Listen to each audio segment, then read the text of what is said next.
In the middle of the Nile's current, near the Egyptian city of Luxor, one finds the enormous royal graveyard dating to the epoch of the Egyptian pharaohs, carefully hidden from the profane eye.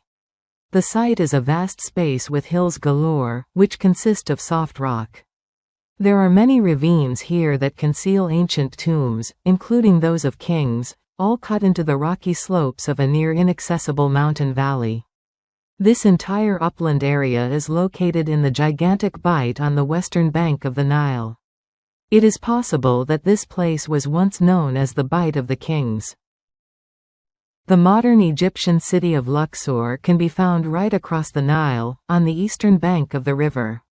Egyptologists are of the opinion that Luxor had once been the famous ancient city of Thebes. The very name Luxor may be Slavic in origin, derived from Luca-Sari, which is Bight of the Kings. Luxor and the nearby Egyptian town of Karnak is where we find the two gigantic ancient Egyptian temples. On the western bank, one sees the two Cyclopean stone statues of sitting pharaohs. These are the famous colossi of Memnon. All these constructions appear to have been part of the royal necropolis as a single funereal complex.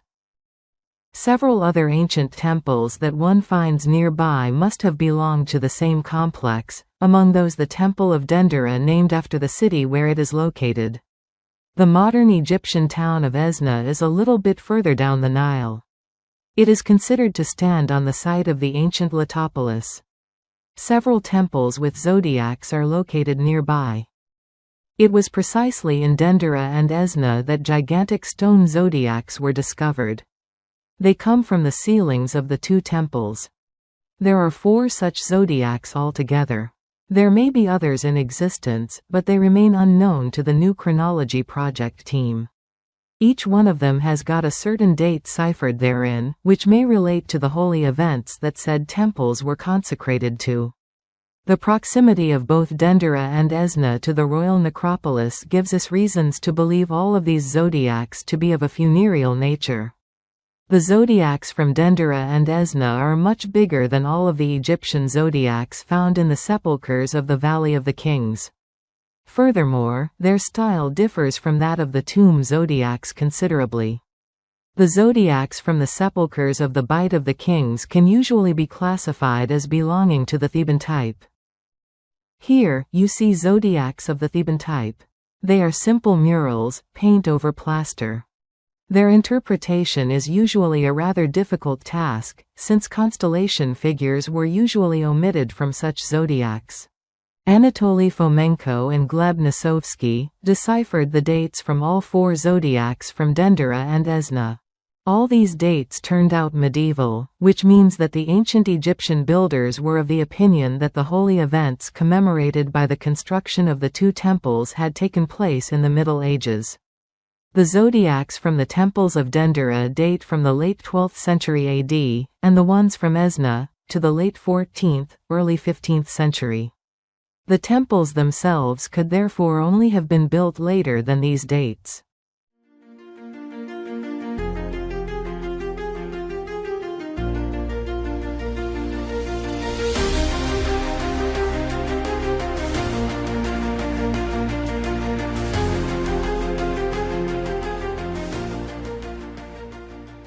The long or rectangular zodiac of Dendera is a ceiling bas-relief carved in stone.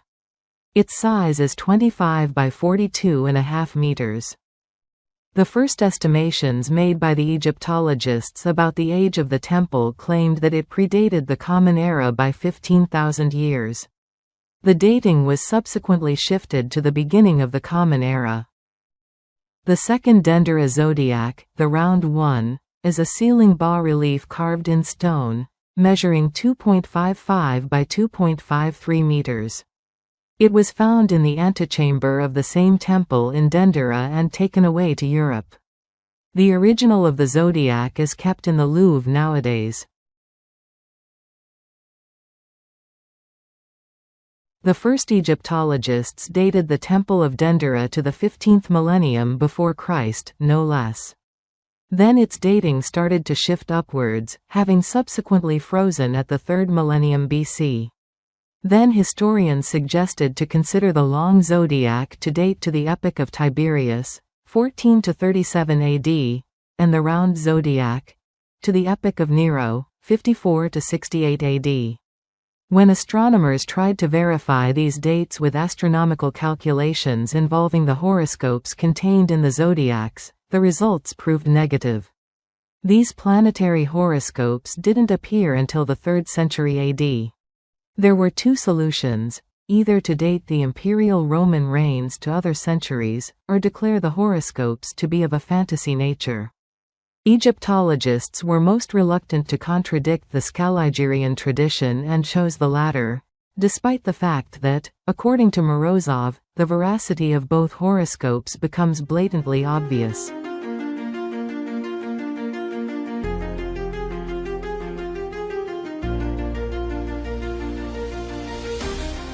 Fomenko and Nosovsky appear to be the first to have noticed the existence of secondary horoscopes in Egyptian zodiacs. This very fact allowed them to avoid the optimal interpretation problem in the efforts to date the Egyptian zodiacs. Their approach involves all possible interpretations at once, without the need to choose the best one, the way their predecessors had to do. Constellation figures are shaded red in this image. All the constellations are easily recognizable. The author's interpretation of the zodiacal constellation symbols in the long zodiac doesn't differ from the respective interpretation as found in the works of Egyptologists.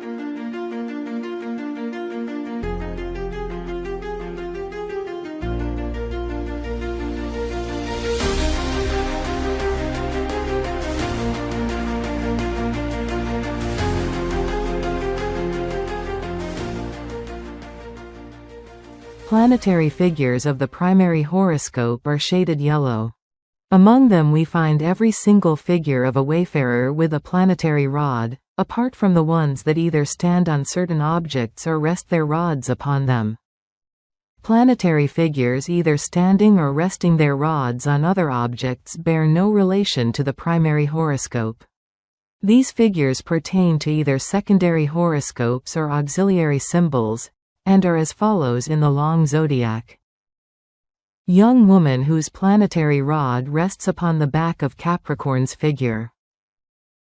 The man with the head of a falcon, holding a planetary rod and standing over the figure of a goose. We see him between the figure of Aquarius and the edge of the zodiacal strip.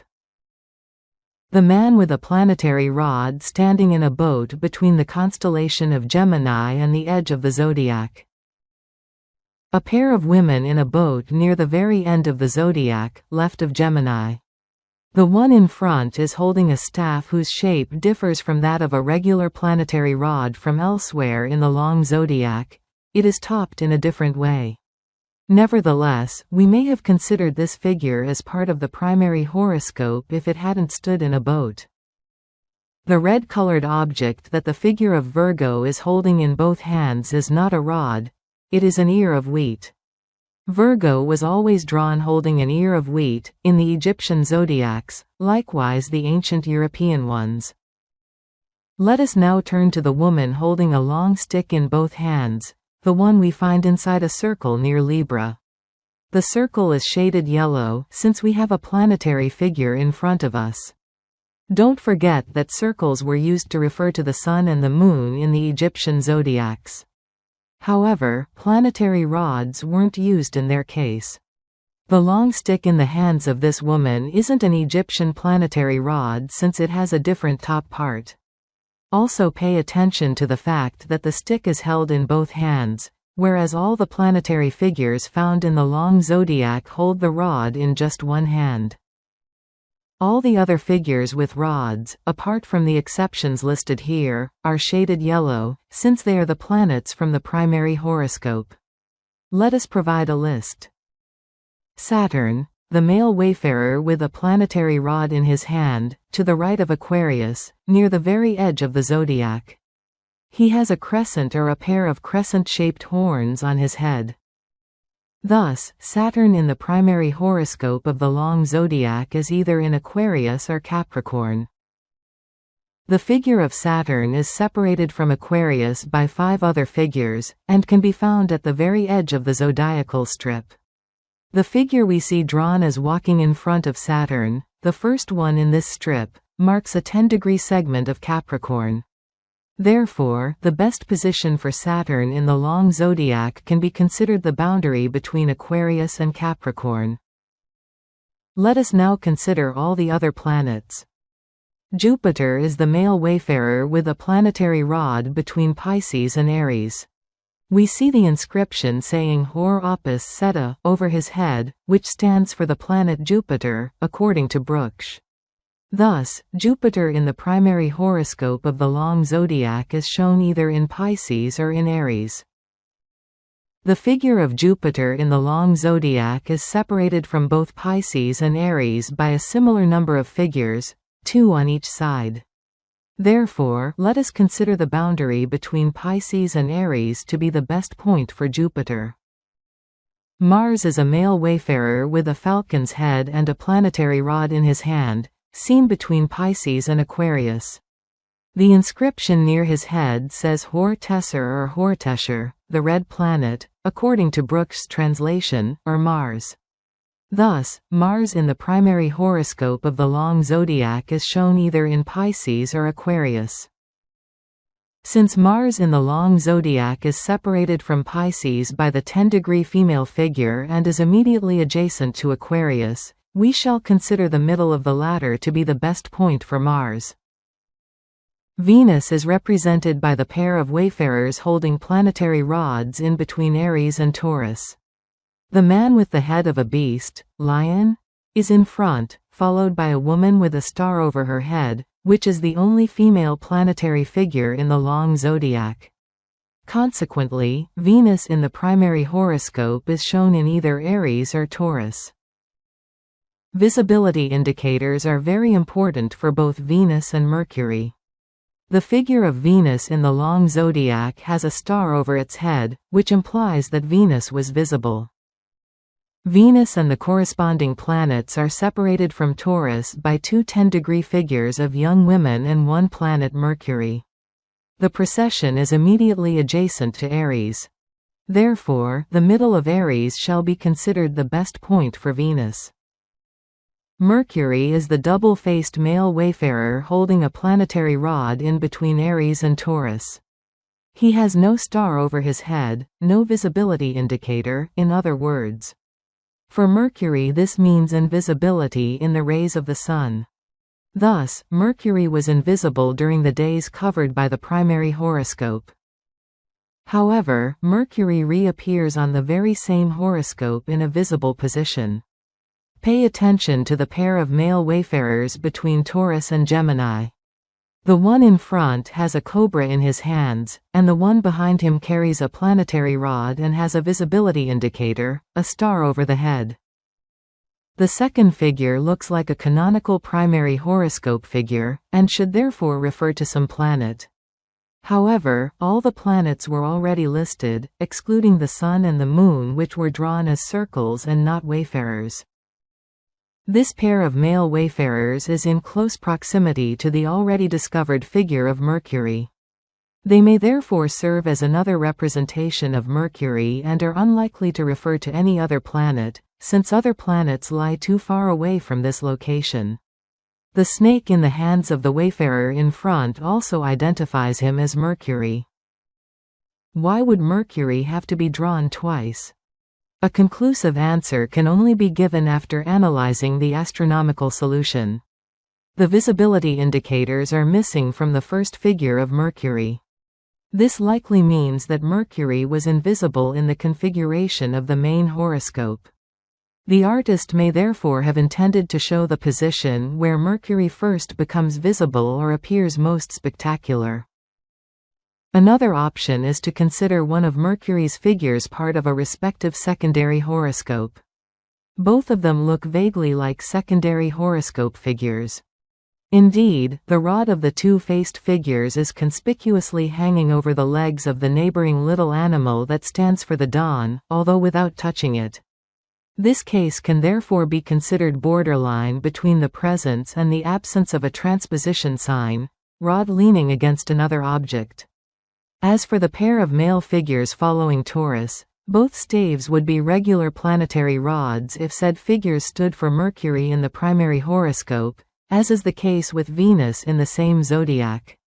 Both Venus and the figure that accompanies it carry planetary rods of the ordinary kind. In case of the second Mercury, we see the second figure hold a snake rather than a rod. Therefore, what we see in case of the second Mercury is another borderline occasion, strictly speaking. Therefore, in their computation of solutions applicable to the long zodiac, the authors considered all of the above-mentioned options to be viable. Furthermore, they tried to consider all other possible identifications of this auxiliary planetary figure, the second Mercury. However, they came up with no identifications that would make an exhaustive solution of the long zodiac feasible. Thus, Mercury in the primary horoscope of the long zodiac is drawn either in Aries-Taurus, the two-faced figure, or in Taurus-Gemini, the figure with a star.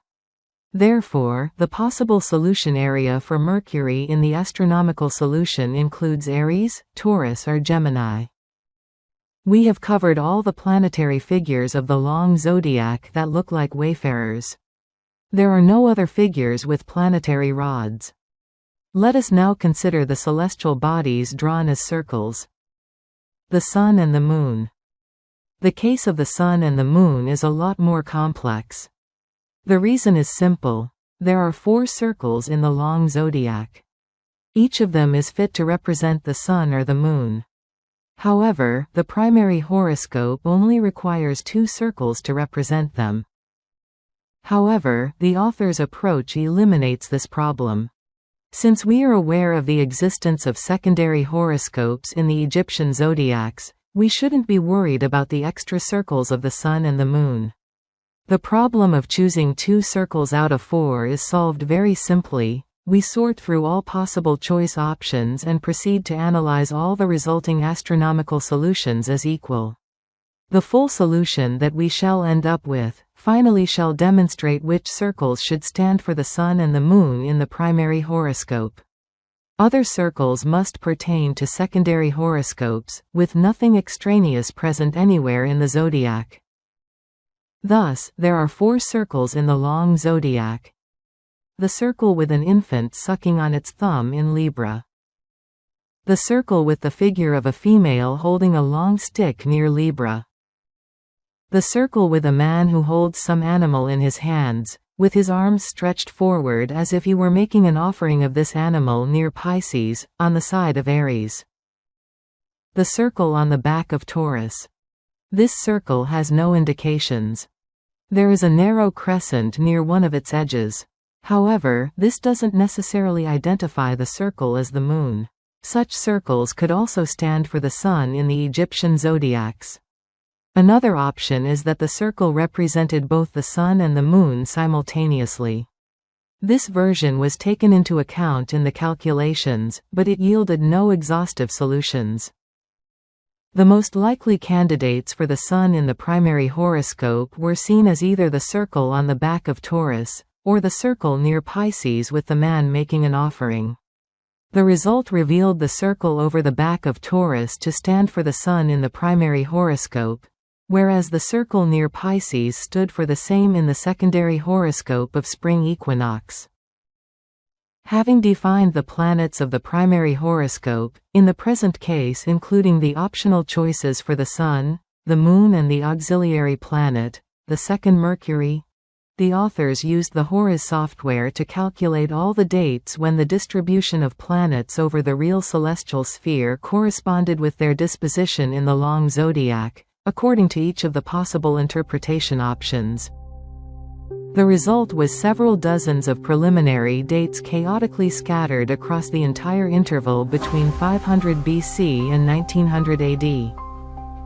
The next step involved testing the dates for compliance to secondary horoscopes and planetary visibility indicators.